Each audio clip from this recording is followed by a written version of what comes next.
전도서 3장 1절부터 4장 3절까지는 하나님의 섭리를 말씀했습니다.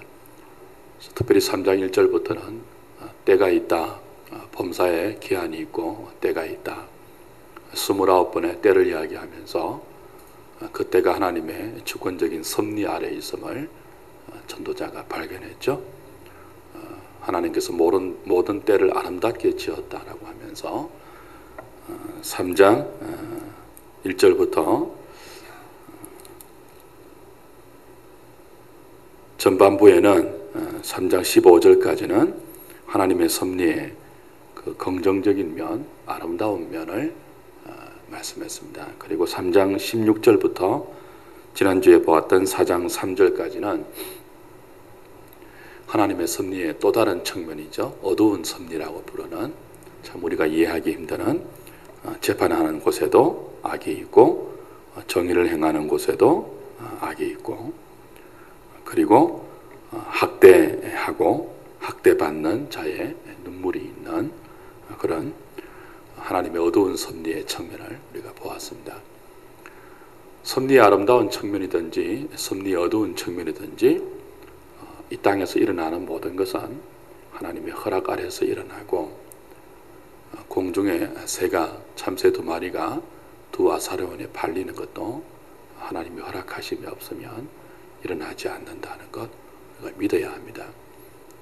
그래서 지혜자는 세상의 모든 만사와 만물을 보면서 그게 아름다운 것이든지 이해가 안 되고 또 이렇게 어두운 측면의 것이든지 하나님의 주권적인 섭리를 기억하면서 믿음으로 이해가 안 되는 악과 불합리와 부조리의 문제도 언젠가는 하나님의 때가 오면 악은 심판을 당하고 어려움은 보상을 당한다는 그 믿음을 가지고 해 아래에서의 삶을 해 위로 옮기는 동기가 되어야 합니다. 계기가 되어야 합니다. 그리고 그 이야기를 하다가 이어서 오늘 본문에 오면 짧은 세 구절이지만 또 다른 삶의 한 패턴을 우리에게 소개합니다. 전도자가 다양한 삶의 그 측면을 보다가 또 다른 이런 인생의 한 두 상이한 그 삶을 발견하고, 그 속에서 예수 믿는 사람, 해 아래서 이런 삶의 형태가 있지만 해 위를 바라보는 지혜자의 삶은 어떤 것이어야 하는지를 오늘 본문을 통해서 가르치고 있습니다. 4장 4절에 보면 먼저 내가 또 본 적 이렇게 되어 있죠. 전도자가 해 아래서 일어나는 모든 그 인생의 유형들, 사람이 살아가는 다양한 그런 측면들을 보면서 또 하나 깨달았다는 거예요. 내가 또 본 적 하는 말은 그런 뜻이에요. 내가 또 인생의 이런 측면을 깨달았다는 거죠. 그게 뭡니까? 첫 번째는 사람이 모든 수고와 모든 재주로 말미암아 이웃에게 시기를 받으니 이것도 헛되어 바람을 잡는 것이로다. 수고하고 재주를 가지고 성공한 인생의 패턴을, 인생의 유형을 보니까 그게 좋은 것만 아니더라 하는 것들을 깨달은 거예요. 모든 수고와 모든 재주로 말미암아 이웃에게 시기를 받는다. 이 말은 사람이 모든 수고, 모든 재주, 자신에게 주어진 모든 재능을 다 발휘해서 열심히 수고하고 성실하게 일해서 경쟁사회에서 이기고 어느 정도의 성공을 이룬 것을 이야기합니다. 사람이 모든 수고와 모든 재주로 말미암아라고 했죠. 모든 수고와 모든 재주로 말미암아 어느 정도 성공을 얻은 그런 경우입니다. 그래서 수고하고 재능을 갈고 닦고 그 재능을 성실히 발휘해서 어느 정도 자리에 서고 어느 정도 성공을 하면 그것으로 끝이 나면 얼마나 좋겠습니까? 수고와 재능을 발휘한 결과가 성공하고 이 경쟁 사회에서 살아남고 이기는 것으로만 끝이 나면 그 참 좋을 텐데, 전도자가 인생을 가만히 살펴보니까 그렇지만은 않다는 거예요. 성실히 일하고 부지런히 재능을 갈고 닦아서 모든 수고와 모든 재능을 다 펼쳤는데 좋은 결과만 있는 것이 아니고 무엇도 따라온다고요? 이웃에게 시기를 받는다는 것입니다. 질투를 초래한다는 것입니다. 수고와 재능을 다 발휘했는데 그 수고와 재능의 결과가 아름다운 열매만 돌아오는 것이 아니고 이웃에게 시기와 질투까지 초래하니까 그 수고와 그 재능을 발휘한 것이 바람을 잡는 것 같이 헛된 것 아닌가 하는 깨달음을 전도자가 얻은 거죠. 그리고 5절에는 정반대의 경우를 소개합니다. 우매자는 팔짱을 끼고 있으면서 자기의 몸만 축내는 도다. 팔짱을 끼고 있는 우매자의 삶을 소개하죠. 팔짱을 끼고 있다는 건 뭐예요? 4절은요, 수고하고 재능을 발휘하는, 열심히 일하는 한 인생의 패턴이에요. 열심히 하나님께서 자신에게 주신 재능을 수고로 발휘하면서 성공을 어느 정도 이룬 인생을 4절에서 예를 든다면 5절은 정반대의 경우예요. 팔짱을 끼고 있는 거예요. 수고하지 않는 거죠. 게으른 거죠. 무슨 경쟁이 필요하냐라고 하면서 경쟁하지 않는 인생의 태도. 그래서 낙오되어서 실패자의 자리에 앉아있는 인생이 5절의 오매자의 인생이라고 전도자는 묘사합니다. 이 사람은 자기 몸만 축낸다. 그 이전의 번역에는요, 자기 살을 먹는다. 그렇게 번역했습니다. 그러니까 오매자의 경우는 뭐예요? 게으른 사람, 경쟁하지 않는 사람, 수고하지 않는 사람, 열심히 살지 않는 사람. 그러다가 결국 뭐예요? 스스로 자기 파괴를 초래하는 사람, 자기 몸만 축내는 사람. 팔짱을 끼고 아무 수고도 안 하니까 결국은 나중에 뭘 먹는다는 거예요? 자기 살을 스스로 먹는다. 자기 살을. 자기 몸만 축내는 거예요. 스스로 자기를 깨트리는 그런 패배자의 삶, 낙오자의 삶을 5절에서 묘사합니다. 지금 전도자는 의도적으로 아주 두 가지의 극단적인 예를 듭니다. 4절과 5절은 정반대되는 두 가지의 극단의 인생이에요. 이 두 극단을 대조하면서 자기의 의견을 피력하는 것은 성경의 지혜서에서 자주 사용되는 방법입니다.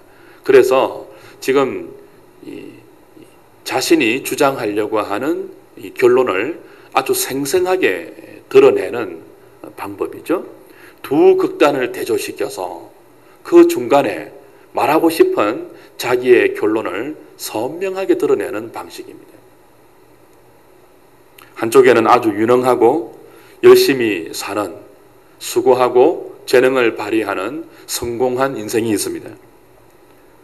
그렇지만 이 사람은 성공으로 끝나는 것이 아니고 무엇도 받는다고요?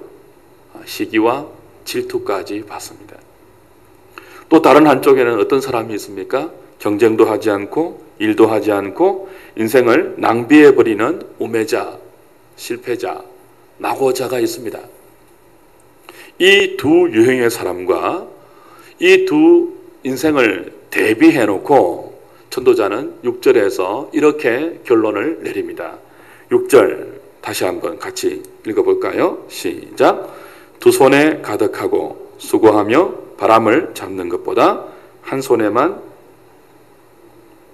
더 나으니라. 두 손에 가득하고 수고하고 바람을 잡는 것보다 한 손에만 가득하고 평온함이 더 낫다 하는 것이 이 짧은 오늘 본문의 결론입니다. 다시 한번 두 가지를 한번 대조해 보세요. 한쪽에는 뭐가 있죠? 유능해서 성공하지만 이웃의 시기와 질투를 받는 인생이 있습니다. 또 한쪽에는요, 게으름에 빠져서 자기의 삶을 스스로 축내는 패배자, 낙오자의 삶이 우매자의 삶으로 대조되고 있습니다. 이쪽도 패단이고 이쪽도 패단이에요. 그렇다면 전도자가 해 아래에서 바라본 인생의 이 두 가지 대조되는 이 측면 속에서 회위를 바라보는 사람들의 인생은 이 두 가지 중에서 어디를 쫓아야 한다는 거예요? 두 가지 중에 어디도 따라가면 안 된다는 거예요. 한 손에만 가득 채우라. 그렇게 결론을 권면하고 있습니다. 한 손에만 채워라 하는 것은 이 두 가지의 삶의 극단을 피하라는 것입니다. 자, 4절에 나오는 삶은 뭡니까? 모든 수고예요. 모든 수고. 모든 재능이에요. 수고와 재능을 아끼지 않는 거예요. 끝까지 수고하는 거예요. 끝까지. 그 수고가 그칠 날이 없어요. 모든 수고니까. 그 모든 수고의 결과가 뭐예요? 시기와 질투예요. 이것은 다른 말로 하면 두 손에 가득 채우려고 하는 삶의 패턴입니다. 한 손에만 채우는 것이 아니고 뭐예요? 두 손 전부 가득 채우려고 할 때 모든 수고와 모든 재능을 다 투자하게 되는 것입니다. 그런데 모든 수고와 모든 재능을 다 성실히 이행해서 두 손을 가득 채우려고 하는 삶의 패턴을 전도자는 무엇이라고 했다고요? 바람을 잡는 것 같다고 했습니다. 왜냐하면 끝없이 경쟁하는 대상자들에 의해서 호시탐탐 기회를 이렇게 엿보는 삶이고 시기하고 질투하면서 그 자리에서 끌어내려고 하는 삶이기 때문에 평안이 없어요. 불안이죠. 늘 경쟁해야 되니까. 두 손에 가득 채우려고 하지만 그것이 언제 빠져나갈지 모른다는 불안감이 있죠. 한 손만 채워라 하는 이 권면에는 또 다른 극단을 피하라는 말씀이 담겨져 있습니다. 두 손을 다 채우지 말라는 뜻도 있고 또 뭐예요? 적어도 한 손은 채우라는 뜻이 있어요.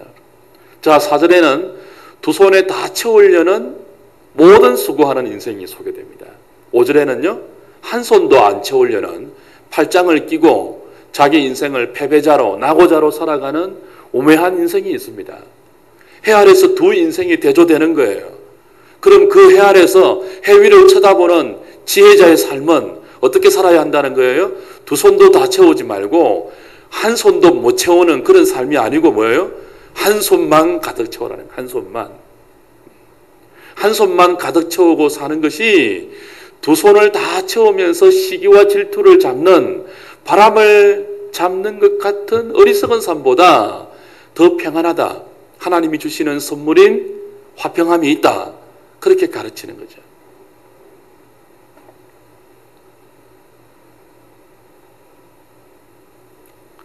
이 시대는 더 많은 소유를 행복의 척도로 삼고 있는 시대입니다. 그리고 더 많은 소유를 끝없이 추구하는 시대입니다. 그래서 사람들이 더 많이 소유하기 위해서 점점 더 노골적이 됩니다. 이 시대의 최고의 덕은 성공하는 것이고 그 성공의 결과로 더 많이 누리는 것입니다.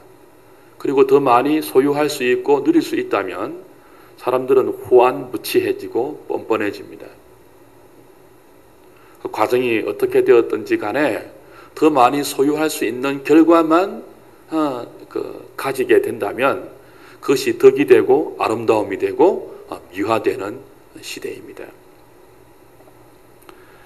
그래도 과거에는 청빈이라는 말도 있었죠. 불이하게 재물을 얻는 것보다는 깨끗하고 가난하게 사는 것이 훨씬 더 고상하다 하는 가치관이 어느 정도 사회의 보편적인 그 개념으로 자리 잡았습니다. 요즘은 그렇지 않습니다. 청빈 그러면 사람들이 다 비웃습니다. 예전에는 배고픈 소크라테스가 배부른 돼지보다 낫다고 모든 사람이 그랬습니다. 요즘은요, 배고픈 소크라테스는 돼지보다 못한 인생입니다.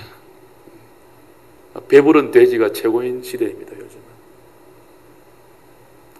어떻게 하든지 더 많이 가지는 것이 최고의 미덕이 된 이 시대 가운데 점점 사람들은 더 많이 소유하기 위해서 더 많이 경쟁하게 되고, 그리고 그 경쟁의 결과로 사회는 더 많은 미움과 시기와 질투, 그리고 반대로 교만과 깔범과 업신여김이 팽배해져 가고 있습니다.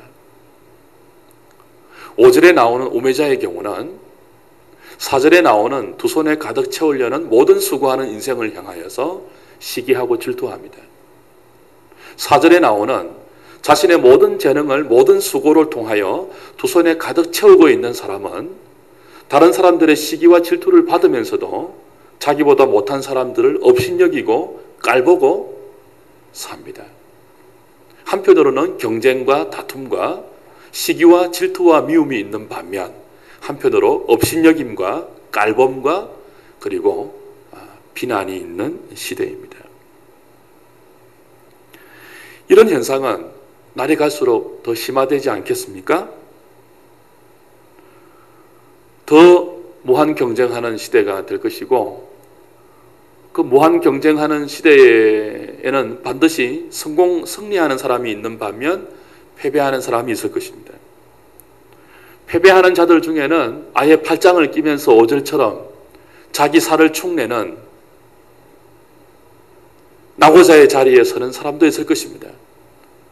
경쟁에서 이기는 성공하는 모든 수고와 재능을 가진 사람에게는 두 손을 다 채우려는 더 끝없는 경쟁과 그로 말미암아 끝없는 불안 속에서 시달리는 것도 더 심화될 것입니다.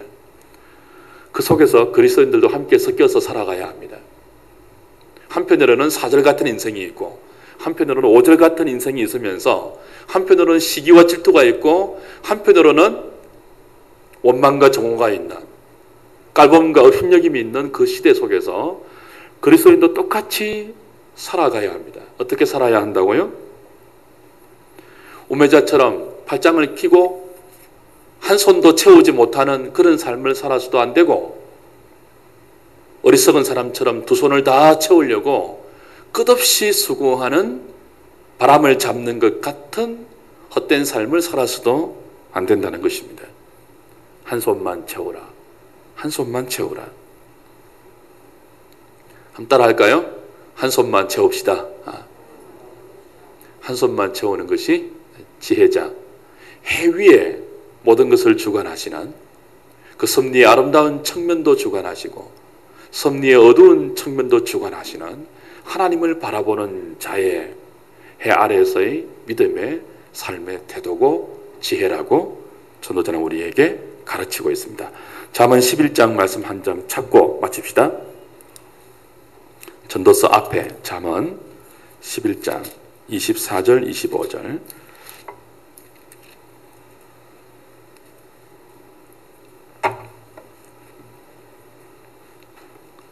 922페이지 읽을까요? 시작. 헛허구제하여도 더욱 부하게 되는 일이 있나니 과도히 아껴도 가난하게 될 뿐이니라.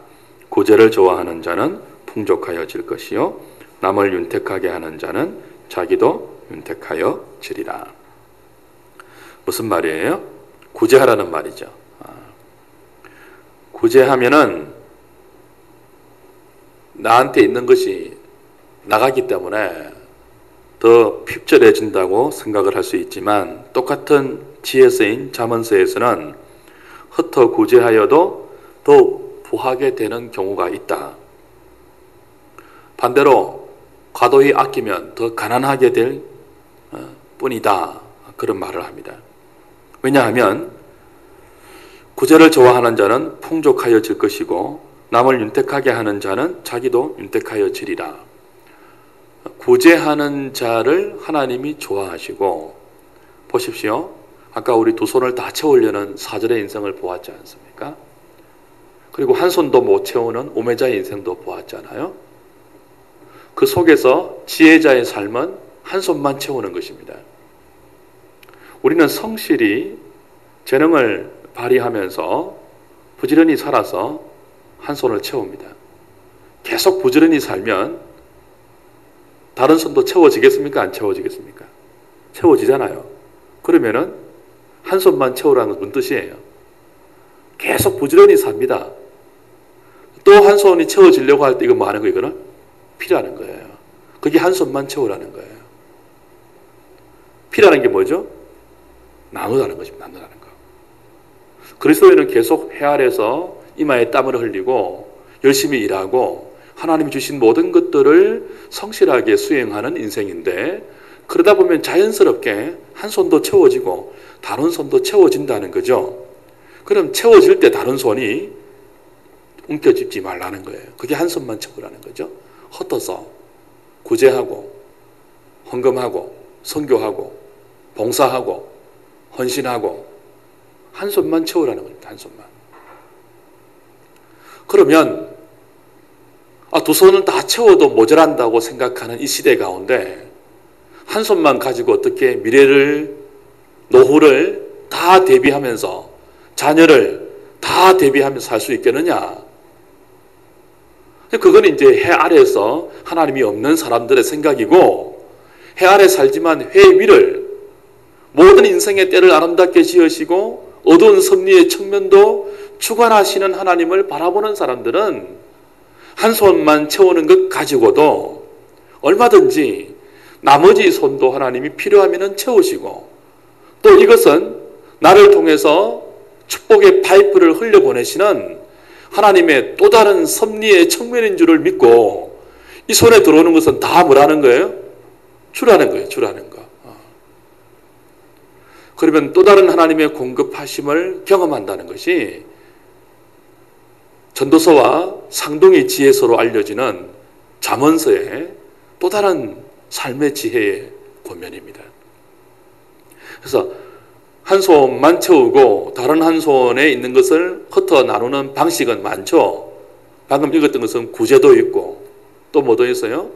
우리 교회에서 매일 하는 헌금도 있고 선교도 있고 많은 것이 있는 것입니다.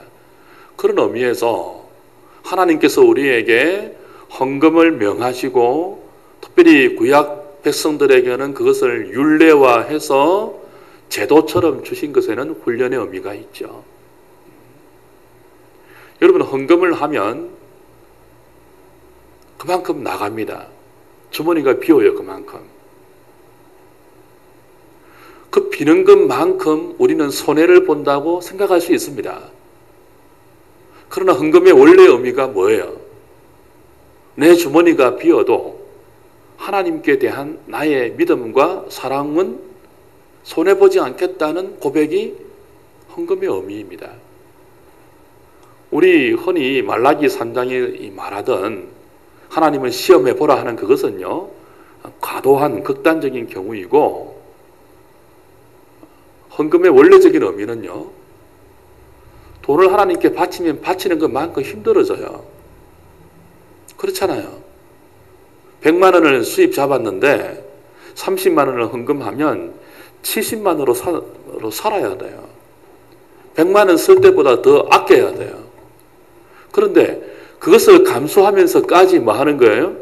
하나님에 대한 나의 고백만은, 나의 믿음만은 내가 손해보지 않겠다 하는 것이 헌금의 정신이에요. 그렇게 헌금으로 한 손을 펼치면서 두 손을 다 안 채우는 훈련을 하는 것입니다. 구제도 거기에 들어가고 헌금도 거기에 들어가고. 그래서 그리스도인에게는요, 한 손만 채우고 두 손을 다 채우지 않을 여러 가지 채널이 하나님에게서부터 우리에게 주어져 있습니다. 그걸 나머지 한 손까지 움켜 잡는 것은 바람을 잡는 것 같은 헛된 일이에요. 끝없이 수고하지 마십시오, 여러분. 잠도 못 자고, 먹는 것도 못 먹고, 입을 것도 못 입으면서 자꾸 쌓으려고 하지 마십시오.